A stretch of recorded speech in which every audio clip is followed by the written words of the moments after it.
Hello, everybody. How's everybody doing? This is day one. And I don't know how early it is for you all, but it is 9 a.m. for me, and my caffeine has not fully kicked in yet. So this is going to be an interesting AMA, isn't it? It's almost lunchtime there. That's fantastic.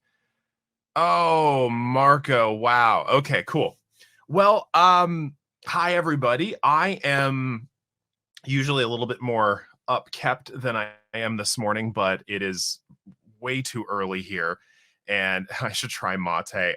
No, what I have done is I have tried just caffeinated seltzer water. It's just going to take me a couple of 15 minutes for it to really kick in. But hi everybody, and welcome to the first of 3 mental health and gaming AMAs that we are going to be doing as a part of the Games for Change Festival. We're going to be doing them at different times throughout the day. Thank you for being here on day number 1. And I am Rafael Bocamazzo, better known as the Dr. B. I for long Italian name reasons, I used to work at a prison way back in my training days and worked there for a number of years. And when I got there on my first day, the guys just took one look at my last name and went, no, nope. And it just kind of stuck. So Dr. B is absolutely fine. But we're going to be taking the next hour and really just answering your general questions when it comes to mental health, when it comes to gaming. Just throw questions that you have into the chat. I don't know what you want to know until you ask. And I would love to answer your questions as best I can. One thing to note is that I cannot offer any sort of diagnostic opinions, clinical advice for a variety of reasons. One, I am a non-practicing doctor of clinical psychology.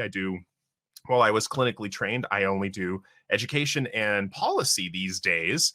But additionally, so I can't really give very ultra specific advice just for your case. I will probably offer you resources and referrals and all, referral resources and all that. But what really, this is for you. Otherwise, I'm just going to be staring at the camera awkwardly. What questions do you all have? First of all, how are you enjoying the day? So how are you enjoying Games for Change Festival so far? Can you give us some directional sense of the session? This isn't Ask Me Anything. This is an AMA. I am here for you to ask questions. What do you want to know? Well, this isn't an hour of puns. Oh, Chris has seen some of our streams before. You're playing an epic game. Fantastic. Yeah. So, Heather, like I said, this is really just an Ask Me Anything. This is an opportunity for you all to ask a mental health and gaming expert questions that you would like to have answered in regards to things, whether it's the game industry, whether it's mental health in general, whether it's the state of the world right now, whether it's my favorite music, and I don't know. Let's see. What's a brief written? Okay, well, let's go with this.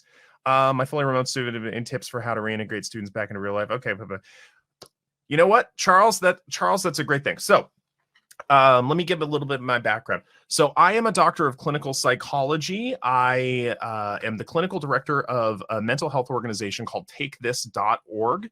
It was when we started in 2012, we were the very first mental health nonprofit to serve the game community. And we do so through educational outreach efforts, as well as trainings and a variety of other things. We don't do any sort of direct clinical interventions, but we're probably best known for our AFK rooms at all of the PAX events. We were the first organization to do mental health rooms at gaming conventions. But that's hardly all we do. If you go onto our website at takethis.org, we've got 2 white papers that we've done over the past 5 years that I've been with the organization. The first, it was in 2016. The first was in 2016, and in conjunction with the International Game Developers Association called our Crunch Hurts white paper. 2019, we had 2019 we published the first of its kind state of the game in state of mental health within the game industry, and unfortunately not great.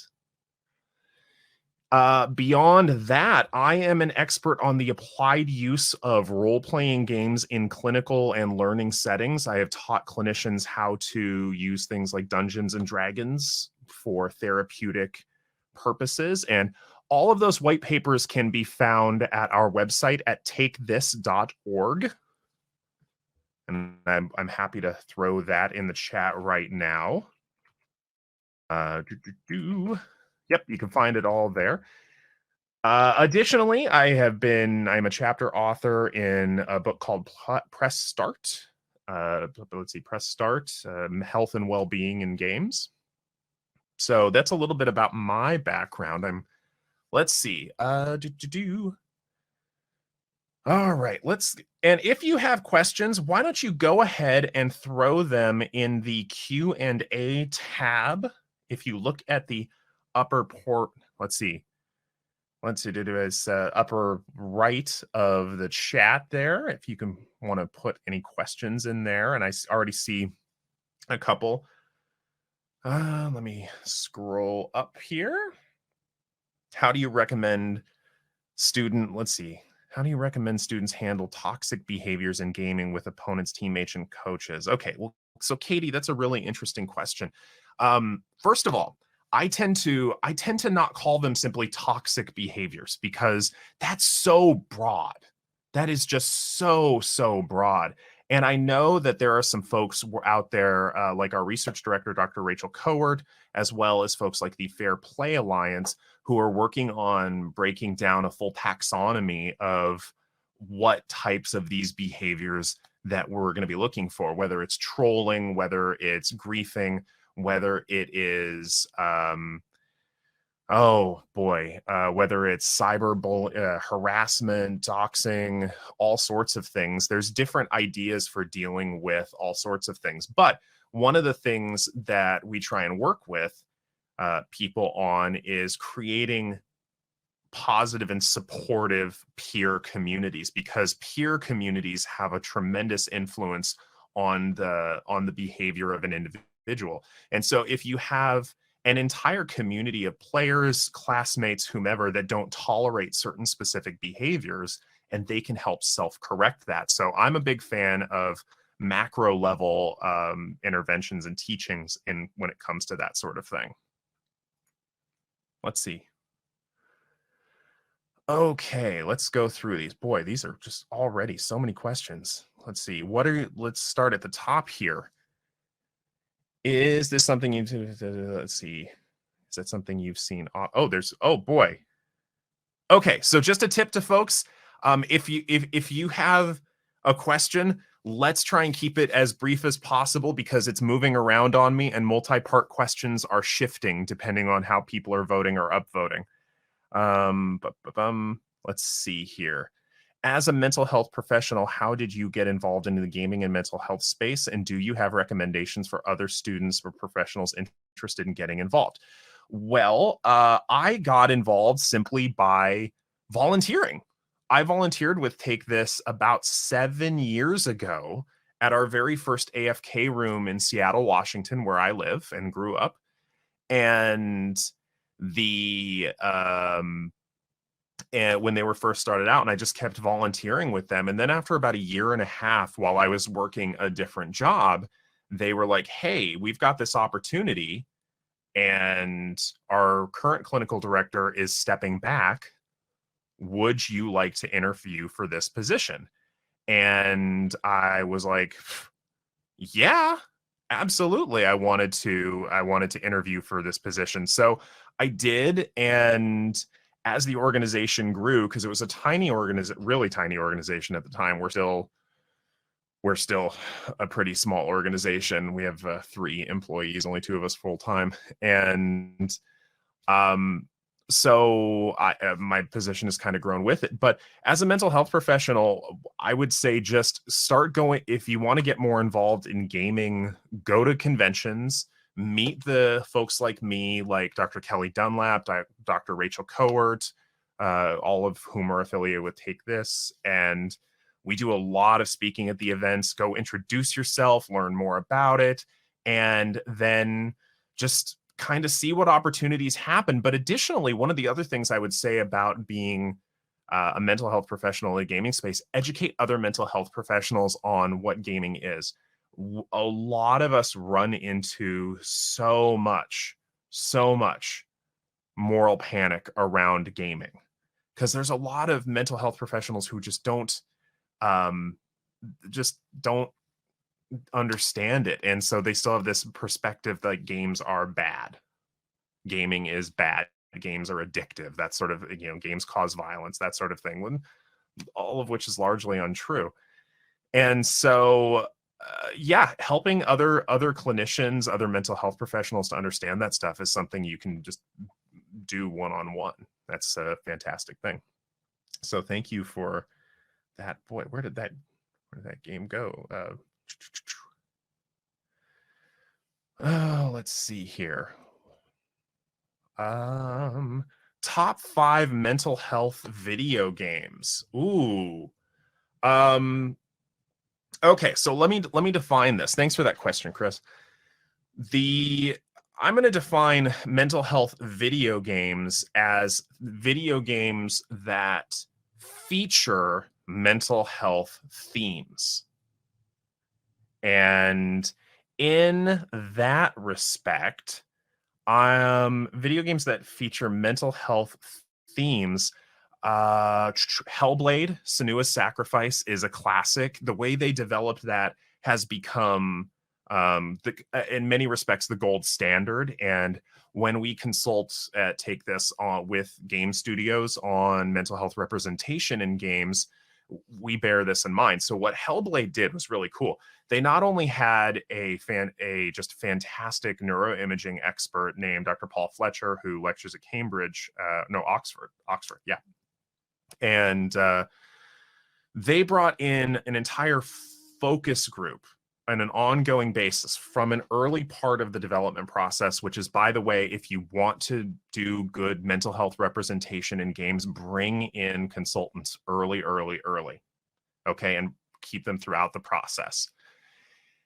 They brought in focus groups of people who struggled with psychosis and got their real lived experience along the process of developing this game. And it was an amazing representation in a really interesting cultural lens, because you're playing through the perspective of an 8th century Pict woman who is trying to, find her lover in the underworld. It's a gut-wrenching, it's a hard game to play because it's very adult themed, but they do such a good job with both auditory and visual hallucinatory experiences, but it's in a non-stigmatizing manner as well. This is just it's really it's tough to explain. You should play it if you're at all interested in mental health themed games. It's just really incredible.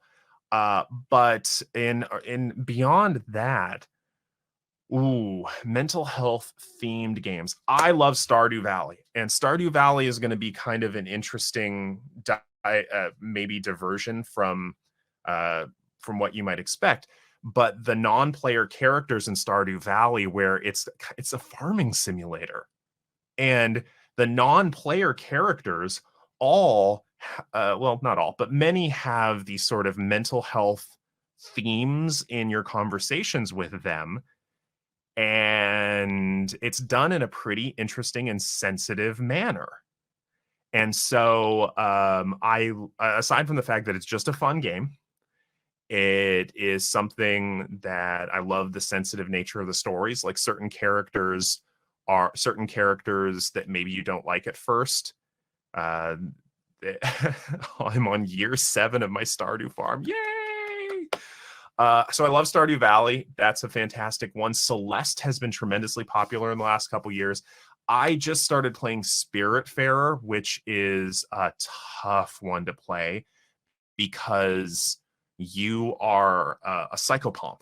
You are a literal, in this case, farrier of the souls of the recently departed, uh, to the afterlife, and you're dealing with a lot of themes of loss and regret in you in your interactions with them in a very sensitive way. So let's see, Hellblade, let's just Celeste, Stardew Valley, Spiritfarer.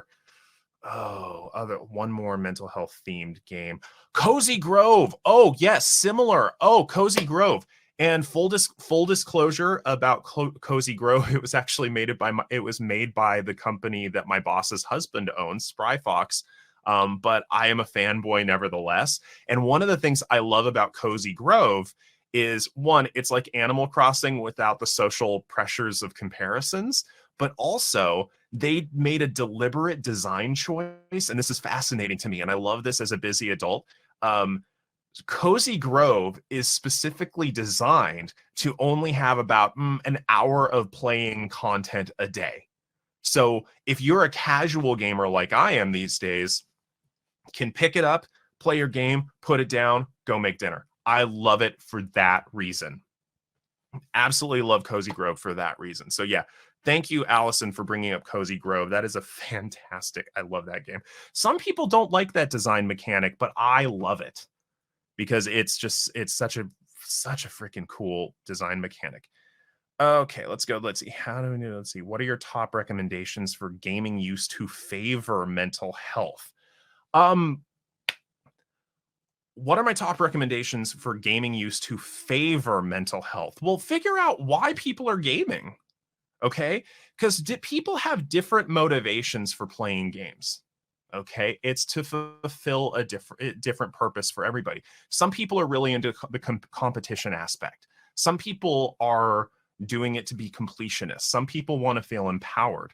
One of the things I like to tell people is that very long before I was diagnosed autistic, I am very public about being autistic. But long before I was diagnosed autistic, I was drawn to games that allowed me to feel empowered in a way that I wasn't typically in real life. Oftentimes, social interactions are amorphous, fast paced, and sometimes I just kind of miss the boat when it comes to what people are going for with things. And so the games I tended to play involved a lot of achievement. So I could feel like a hero. I could feel empowered in those things. And eventually, I realized in my 20s that some of the things I was doing both in video games and especially in role-playing games like Dungeons and Dragons or the old West End games Star Wars game, was if I was role playing these characters that were almost inevitably socially adept, were charming, were suave, that had to come from somewhere in me. And I realized I could maybe start to do some of those things in real life. And so I always like to figure out when I'm talking to people why why they're playing games. What do they get out of them? Is it a distraction? Is it empowerment? Is it to help control anxiety? Is it to connect with friends? Because that's something that a lot of people don't necessarily um, give enough consideration to.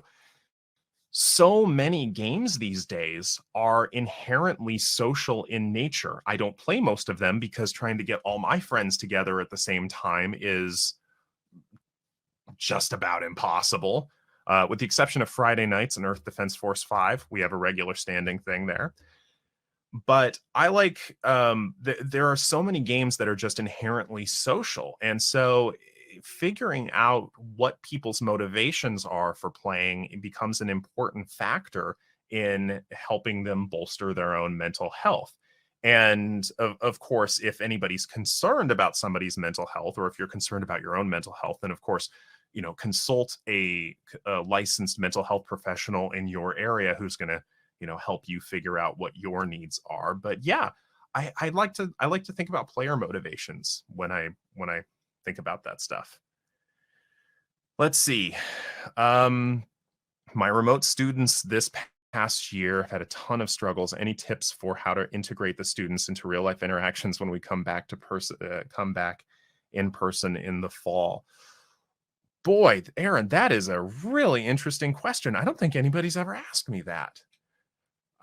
Which is really strange as I think about it. Why why hasn't anybody ever asked me that before?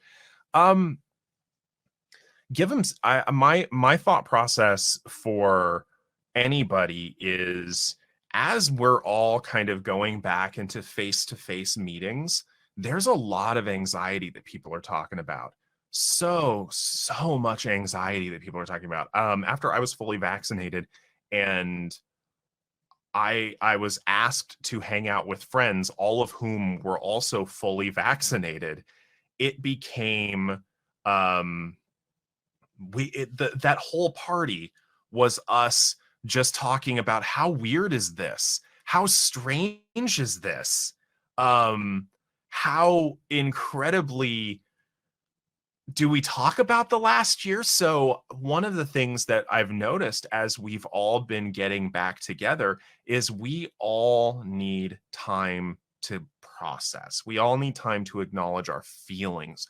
We all need time to um, slowly get into the groove of things because um, the reality is we've all been living our lives in a way that has been so different for so long under such high stress scenarios that we're not going to be able to turn it off just like that. We need time to adjust. And so if I had to guess, your students are going to be no different. They're going to need time to adjust. They're going to need time to think. They're going to need time to talk about their feelings. Um, there's going to be a lot going on there. So basically making space for those feelings is something that I've been doing with my friends, that a lot of companies have been doing, and I hope we can do that for students as well. Let's see, which game thank you, Aaron. Let's see, Farzana Noshin. Which gaming platforms is more effective, good for or slash good for mental health? You know what? Let's think about it differently than that. Okay, let's reverse it. Okay, gaming platforms are simply a vehicle. Okay. And there is, when I talk to people about like Dungeons and Dragons or applied role playing games in clinical and learning settings, it's not the game that boosts mental health. It's the way you're using it that boosts mental health. Okay. And so back when we were running when I was running weekly social skills groups for, usually neurodivergent teens, it's not that the game itself was the mental health or the social skills boosting aspect of what we were doing. It's that I was thinking about specific learning goals for all the folks I was working with, and I was making the games fit those learning goals. The games were simply a delivery method for the learning goals. And it's the same thing with gaming platforms. I can't think of any particular reason that any one of them would be better or worse for mental health intrinsically as on their own, if that makes sense. Go back to the chat. Okay, let's see. Boy, so many great great stuff here. Okay, that's so much great stuff. Going back. Thank you for all of these great questions, by the way. These are just absolutely wonderful. Let's see. Mental. Oh, no. Let's see here. Keeps moving. Keeps moving. No. Conditions are pretty isolated. Let's see. Oh, boy. That is... Okay. This one's going to take a little reading. So before the pandemic, I worked in a mental health nonprofit on setting up gaming spaces for their clients. Some of them adults had severe cognitive conditions and were pretty isolated, shy, almost scared of interactions with others. After the gaming space, they became more social and began interacting with each other and with people in other gaming events. Is this something you've seen often? If so, how do you explain just setting up gaming space leading to increased social skills? What's a social space? It's a great place to, that's how I explain it. You're setting up a social space. And for a lot of us who have various limitations and challenges, like um what's really cool about gaming, especially for those of us who may have struggled at one point or another socially, is that we can make ourselves in these games how we want to be. Okay. Additionally, there's accessibility stuff that helps increase communication efficacy. One of the common accommodations for folks with with autism who are autistic. By the way, if anybody out there is autistic, I tend to use both person first and identity first language interchangeably when it comes to myself. Just get that out on the table, because my personal preference is I don't care which one people use as long as the next words out of their mouth are respectful. But yeah, so for autistic folks, we sometimes benefit from what's called asynchronous forms of communication, where like text, DM, that sort of thing, where we have time to look, process, think about our response, and then respond, as opposed to the fast-paced nature of synchronous social communication. And and I know game spaces are a fantastic way of giving some of us who need that more asynchronous form of communication a way to do it, because there's generally options for that, typing in chat, that sort of thing. So let's see here. That's a good question. Let's go down here. Any thoughts on the process of creating a game as a researcher? Anything that helps you close the researcher gap, the developer gap? Yeah, consult mental health aware developers, because I would say that a lot of the games that I have seen from researchers, I'm sorry to say, look like they were developed by researchers. They are really effective learning tools. They're incredibly effective learning tools for the things that they're trying to teach, but they haven't been necessarily fun fun to play. So I would say, if you are a researcher and you want to develop a game that addresses various mental health topics, bring in game developers who are mental health aware. And yeah, so just bring in those folks. I know that our community manager, Dr. Kelly Dunlap, is probably, and Dr. Dunlap is all over the place at the Games for Change Festival and has been for years. And hey, there you are. I'm going to embarrass you so much right now. Dr. Dunlap, who is now in the chat, and I know she's now in the chat, Dr. Dunlap is probably, in fact, I'm not even going to say probably, Dr. Dunlap is the most qualified and expert in the world to help people with this, because Dr. Dunlap not only got a doctorate in clinical psychology and is a practicing clinical psychologist, Dr. Dunlap also decided she was a masochist and went back to school for an additional several years to get a master's degree in game design. So Dr. Dunlap is a game developer on top of being a clinical psychologist. Not a masochist. Oh, I hurt you in a school appropriate way. So Dr. Dunlap is a game developer on top of that. On top of that, she has a decade of experience working in online communities as a community manager, moderator, and I am eternally scared to play her at Halo, because I know I will never see the shot that gets me. Dr. Dunlap is a former competitive Halo player, and from what I hear is absolute, I won't see any shot. She's going to just energy sword me from behind. But yeah, so One of the things you can do if you really want to make just a solid, stellar game that has mental health themes is bring in game developers and experts like Dr. Dunlap. Now, I'm trying not to horribly plug take this, but we do consultation on games. There's a couple that we've done in the last couple of years. Uh, Psychonauts 2 is going to be coming out soon. We consulted on that. Now, don't ask me what it's going to look like because I kind of gave them my report and said, hey, here are my recommendations. And what recommendations they took from that, I'm as curious as you to find out what it's going to be.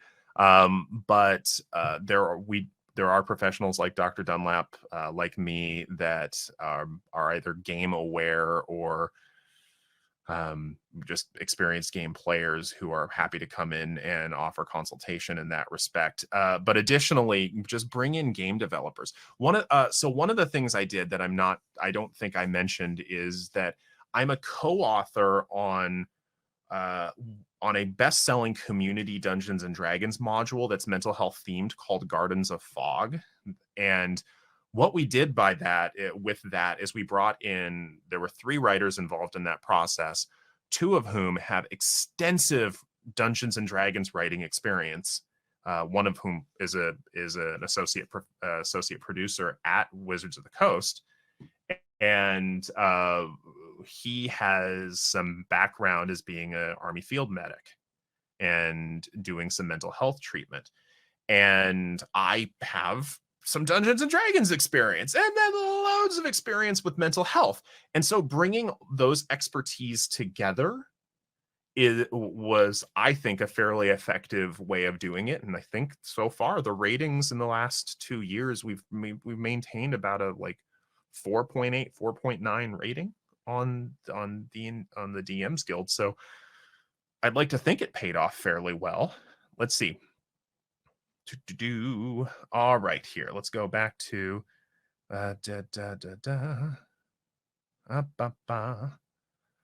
boy, some great questions. Would you recommend that game designers have some psychology, mental health training to effectively create mental health-esque games? Okay, Candace, that's a really interesting question, and here's why. I don't necessarily think you need to have psychology, mental health training, but what I think people need to be aware of is telling their stories versus other people's stories. And one of the cool things about games like Celeste is that it was done by people who don't necessarily have any formal mental health background, but they were telling in an incredibly artistic way about certain struggles and about identity, about personal value. And these are things that people can resonate with. And they brought in anxiety and self-doubt. Some people have hypothesized they were talking about depression as well.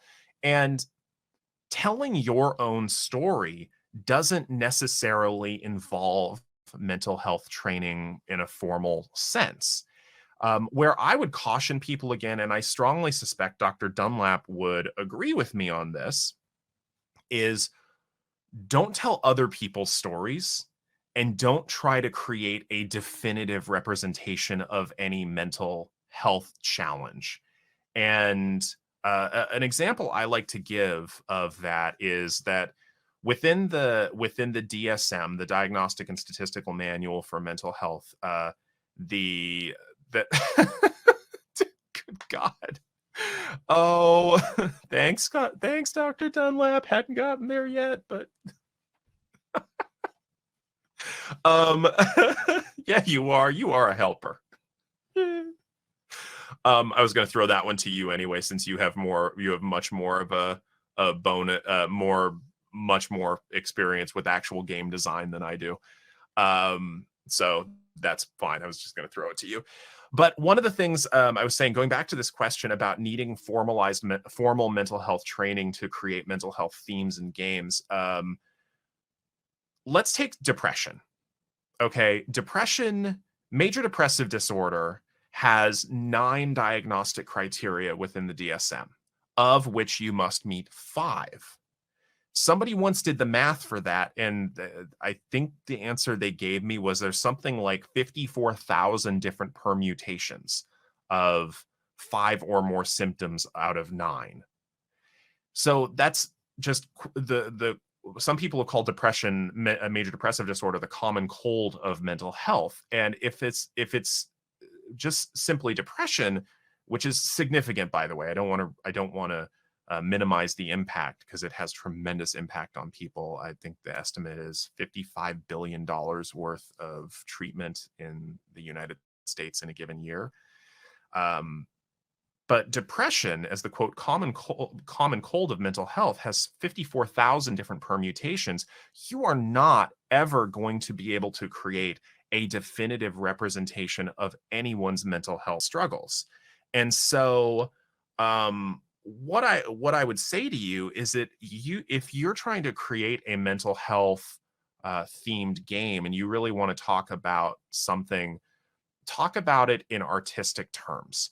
Talk about it in as some sort of artistic representation.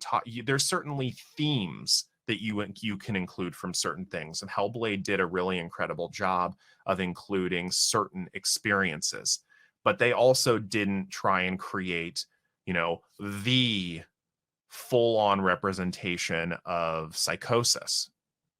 So, yeah, so tell your stories if you can. I mean, that's always better when you tell your story. I just personally, when I see autistic characters in movies and music, I see certain signs, I'm like, that was not written by somebody who's autistic, because we end up, certain stereotypes end up being there. We are not all savants. We are not all, we don't all have synesthesia. We don't have, I mean, there's a lot of stuff that movies and music get wrong. Let's see here. Let's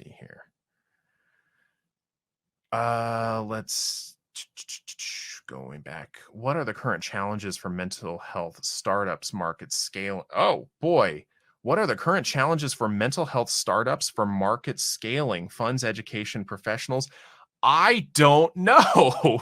That is, boy, that is a fantastic question. And that is a question I have never been asked before, Alexandra.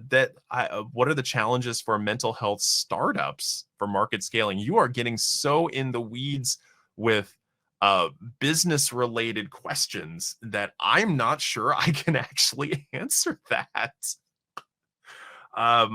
I can tell you what some of our challenges are, and that is basically explaining the need. We also have a fairly esoteric mission, but getting the funds has been an ongoing challenge for Take This to do some of the work we want to do. And yeah, scaling up to that has been an interesting challenge. Let's see here. Please speak to any platforms that address integration of mental health and substance use, especially multi-user space that could provide recovery supports. I don't know of any that off the top of my head, Basil, I don't know of any platforms that directly address the integration of mental health and substance use. I think one of the challenges that is going to be in existence is that a lot of mental health professionals, and I'm going to throw a lot of I'm sorry if there are any mental health professionals in here. By nature of the fact that you are at the Games for Change Festival, you are already ahead of the pack in terms of your awareness of games and technology. Most mental health professionals I encounter are Luddites when it comes to games and technology.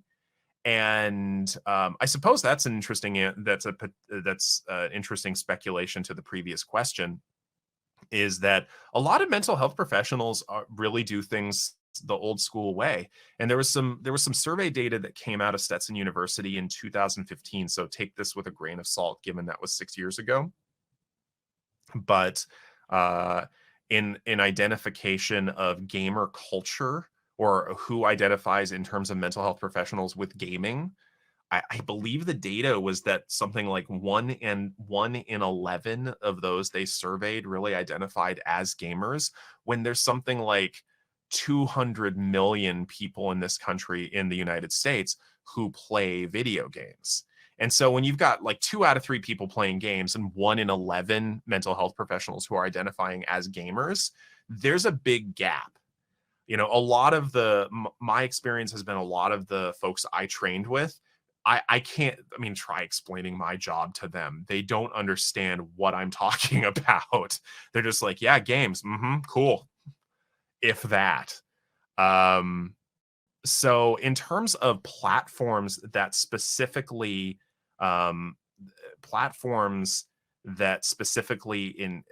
support recovery spaces, I bet that's coming, but I bet it's slow. And because mental health professionals we're not by and large gamers. Does Take This offer any support groups, events, or similar meetups for neuroatypical game developers? In terms of neurodivergent support, so we don't actually offer any direct clinical services. Take This is our mission is exclusively educational in nature. So we do education and outreach. I do know that there are a lot of companies, and I hear rumblings from the IGDA, the International Game Developers Association, that every now and then I hear rumblings of a neurodiversity special interest group forming. I know that the mental health special interest group, the mental health SIG, is and the IGDA does have some neurodiversity outreach, but in terms of direct clinical support, unfortunately, Take This doesn't really offer any of that. Dr. Dunlap, wrong window. Oh, okay. Let's see here. Going back, these are, by the way, keep these questions coming. These are really, really great questions, folks. Let's go here. It seems like there's not a lot of medical model and non-Beck versions of CBT in games. How might we use gamings to help people engage in transformations, let's say chronic depression and anxiety? First of all, shout out to Beck CBT. I was actually trained by one of Beck's students back at my final internship. That was really awesome. And just as a pure brag, got to go to a 3-day workshop at the Beck Institute taught by Judith and Aaron Beck, and he is 90 gajillion years old, 3 feet tall, and hilarious. So that was just a pure brag at this point. But how might we use gaming to help people engage in transformation of, say, chronic depression and anxiety? I don't think there's any, Heather, I don't think there's any one way to do that. But looking at various models of depression, thinking about what some of the root causes are of some of this stuff, I would build, if it was me, I would build a game that addresses some of the root causes. So if we want to go with like the Beck model of depression, that depression is caused by a negative view of self, negative view of others, negative view of the world. Basically, I suck, people suck, negative view of self, negative view of others, and negative view of the future. I suck, other people suck, and nothing will ever get better. Then I would conceptualize an empowering based game that's going to instill a hopefulness. I get to correct Dr. Dunlap. Oh, this is such a rare thing. And it's such a petty thing I'm correcting her on. I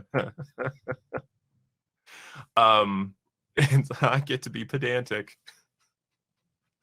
But yeah, Jane Cox is a PhD researcher in Australia who did a really cool dissertation on the stages of change, the Prochaska and Norcross stages of change model mapped to game development, narrative design. So there's some really cool stuff that she did, and I'm sure if you found her, if you find Jane, she would be happy to talk your ear off about that sort of stuff. Let's see here. What's your? Oh boy, more great questions. Let's see. Do you have any suggestions for players to prep for any game from a mental health perspective? Brad, if I'm going to ask you to clarify that question because I'm not entirely sure what you mean by do you have any suggestions for players to prep for any game from a mental health perspective? Prepare to do what? What mental health perspective? That's I'd love to answer that question, but I might need some clarification there on what you mean by that.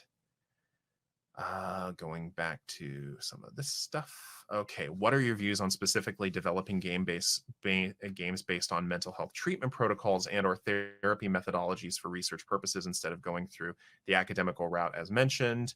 The games designed by researchers are painfully obvious that has been developed by researchers, and having spoken to a number of institutions, I'm not exactly a fan. Was going in, let's say, foot there. So, what are my views on specifically developing games? So, Dr. Megan Connell and I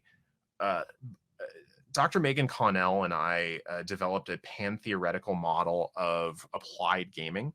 And it's a fairly simplistic idea that has a lot of interesting implications, I think, that in order to really do it, we largely developed this in regards to tabletop role-playing games like Dungeons and Dragons. But the idea behind it is that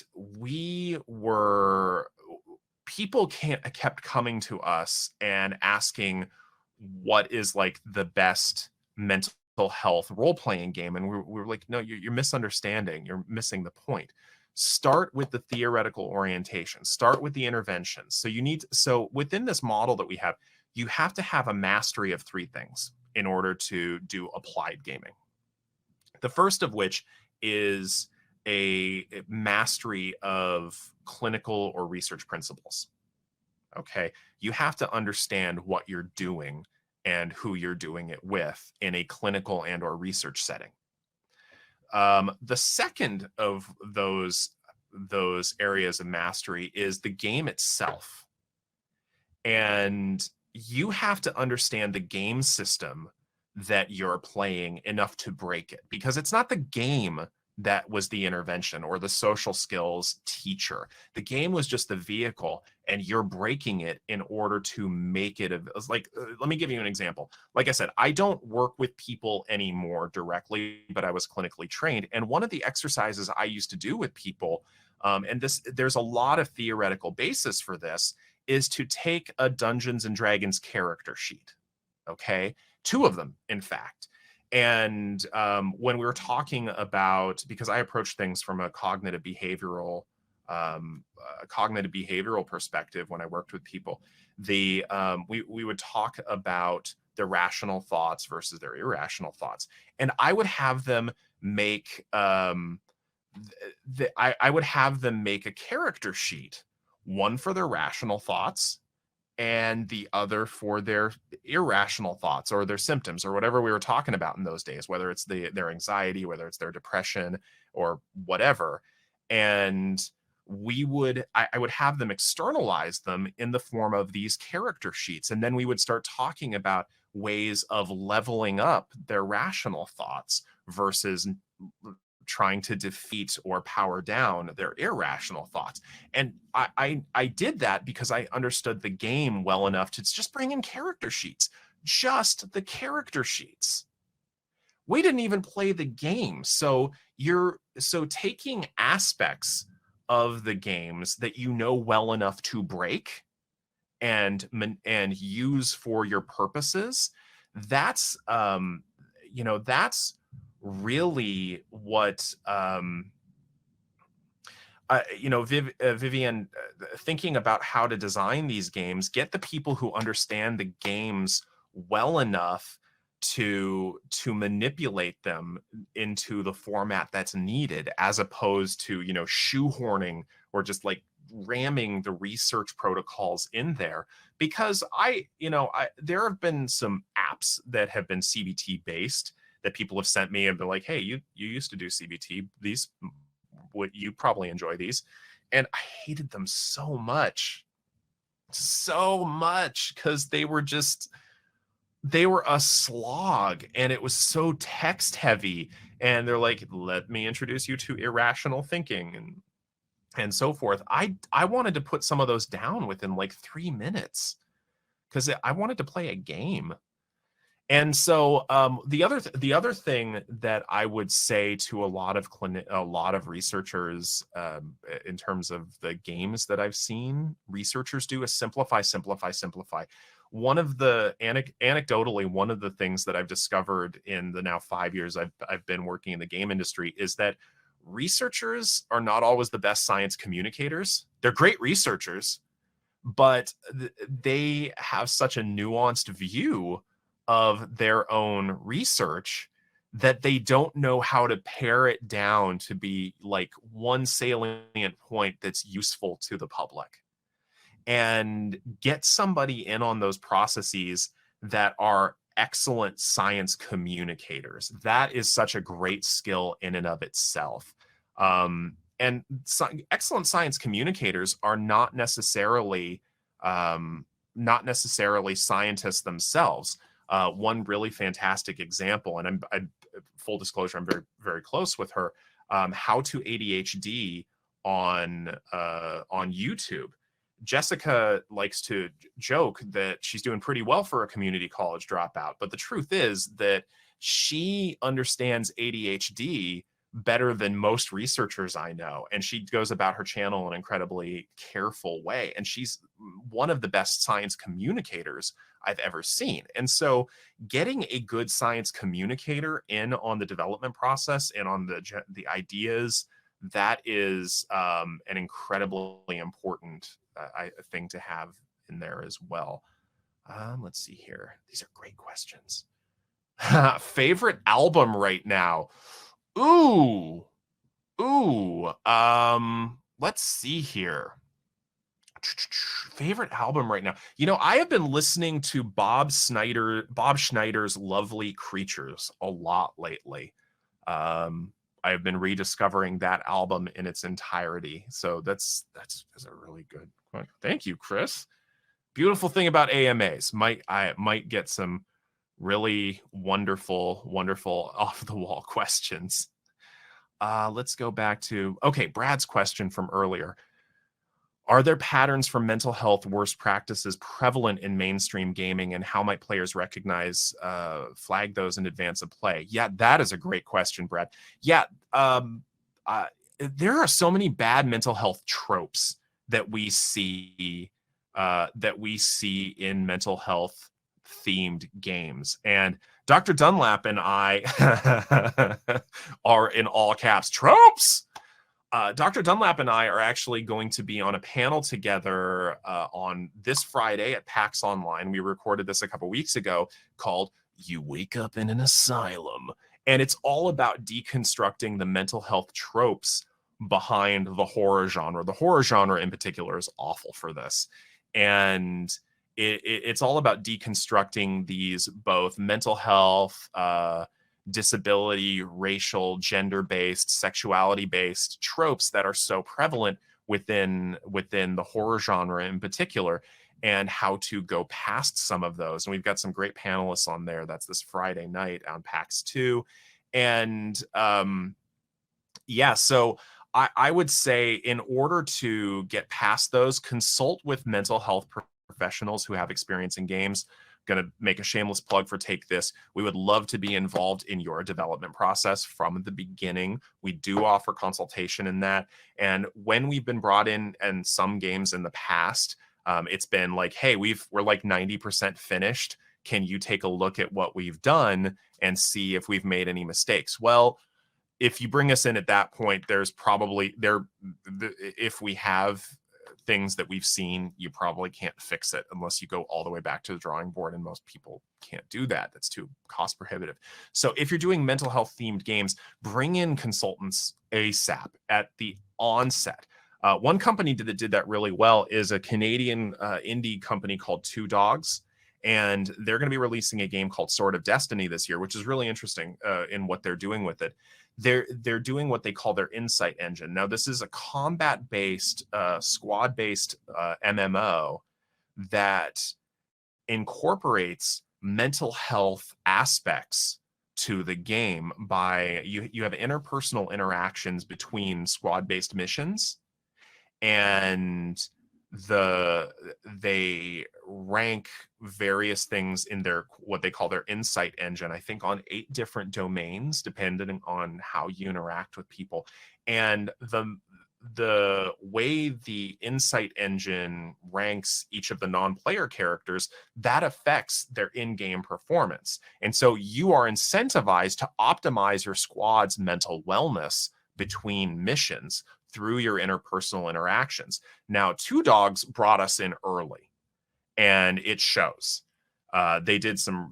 I'm looking forward to seeing how that game turns out when they release it. I believe later this year is when they're set to release it. Very excited about that.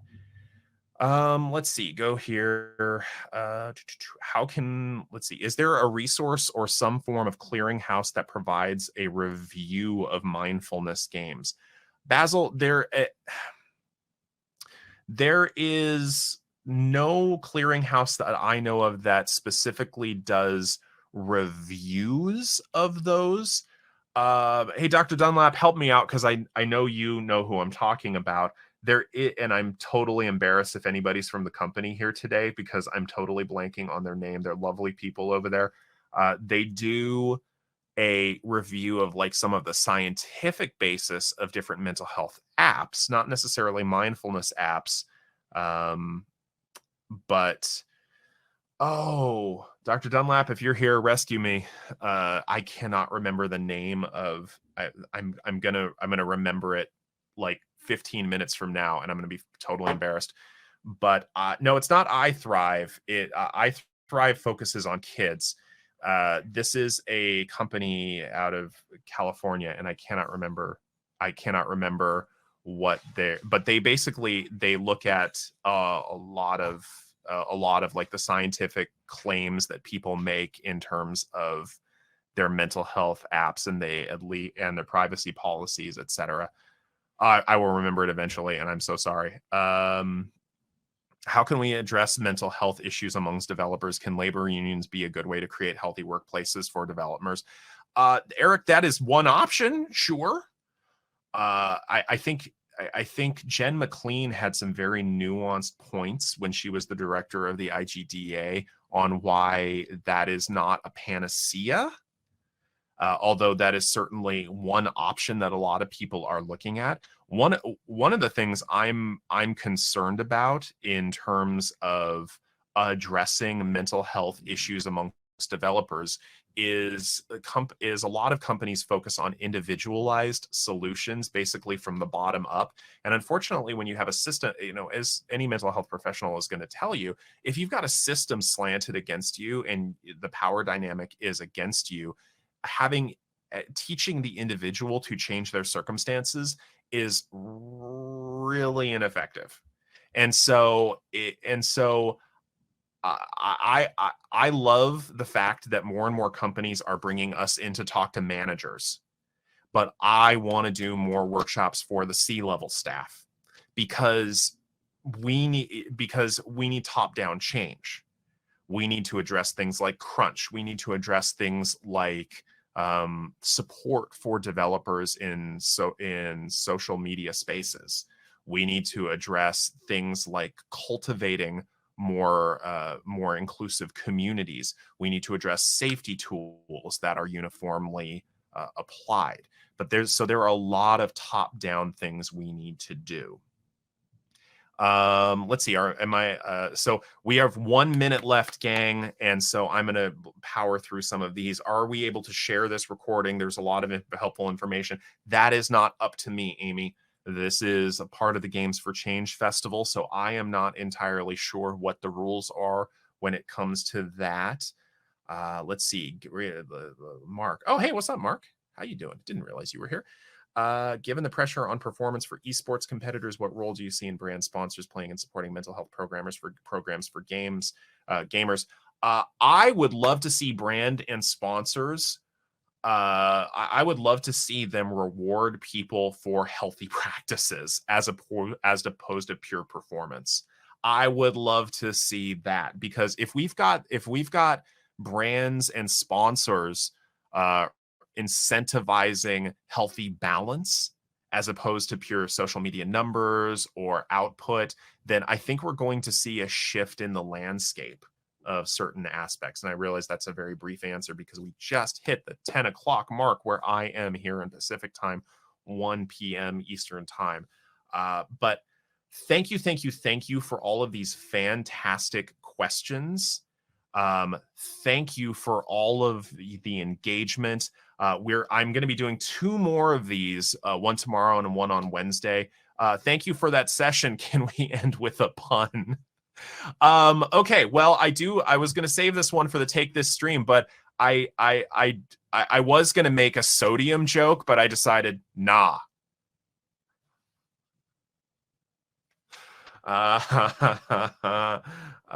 There's a chemistry joke. Yes, yes, Dr. Dunlap.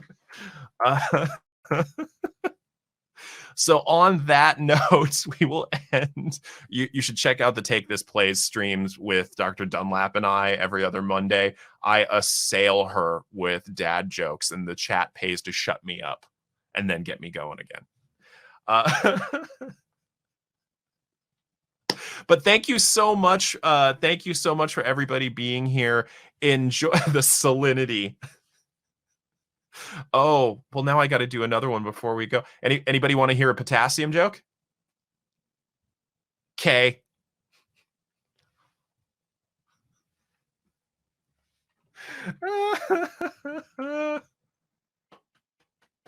But anyway, thank you so much, everybody. We'll see you for at the rest of these AMAs if you're here, but otherwise enjoy the rest of the Games for Change Festival. And bye, everybody.